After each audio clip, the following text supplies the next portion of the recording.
Isang kanta po ang inyong pambato. Ano ang title? The winner takes it all. Yan ang fighting spirit nga naman. The winner takes it all. At para mas maintindihan natin ang sagot ni Miss Annette, mas kilalanin muna natin ang phenomenal P-pop boy group. Ang ultimate goal po ng Versus ay syempre magkaroon ng maraming hit na song. And syempre po, Billboard with Miss Annette. Isa po talagang bagay na nakaka-challenge po as a group ang Versus po is yung time management po and yung financial. And nagkaka-problems po kami na nagkakasabay ng mga schedules and yung mga oras po namin sa events and training, lahat po. Kaya dun din kayo nagkaka-problema na umaabot kami sa nag-aaway po kami.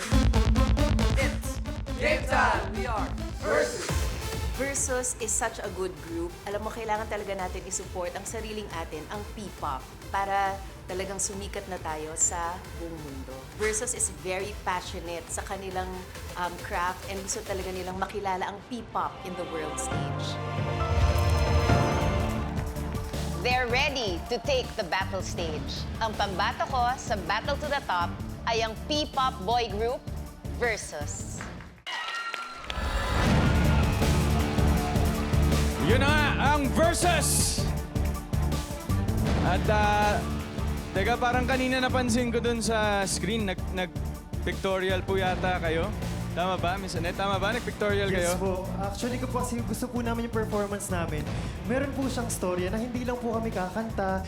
Gusto po namin maipahatid talaga yung message ng song, which is yung romance na hindi natuloy. Kasi po gusto namin pakita na yung friendship po, it's all that matters. Tama, tama. And of course, let's acknowledge naman kanina si Miss Ashley Ortega of Hearts on Ice. Thank you so much for joining us here tonight. At pusuan at iboto kaya ng voting judges natin ang galaw ng Versus. Judges, B, Jose, kayo naman bilang voting judges, ano ang masasabi niyo sa naging performance ng Versus? B. Naganda ng performance niyo. Nagustuhan ko na ibang-iba talaga yung vibe na binigay ninyo ngayon compared dun sa previous performance ninyo na Karma. Ang fresh ninyo. Tsaka gusto ko rin yung transition naman na meron din kayong part na nagsasayaw kayo na ang hahat nyo na naman, di ba? So, beautiful performance overall. Thanks, B. Salamat. Thank you. Kuya Jose, ikaw. Ben, ako, ang binantayan ko, yung bosesan. Tama. Nung naririnig ko yung bosesan nyo, Brad, tamang-tama lang yung ginagawa nyo.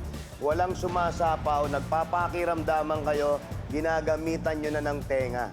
Pinakita nyo na pantay-pantay, kung sino lang yung kailangan nasa ibabaw siya lang, at yung iba, nakablend ng maayos.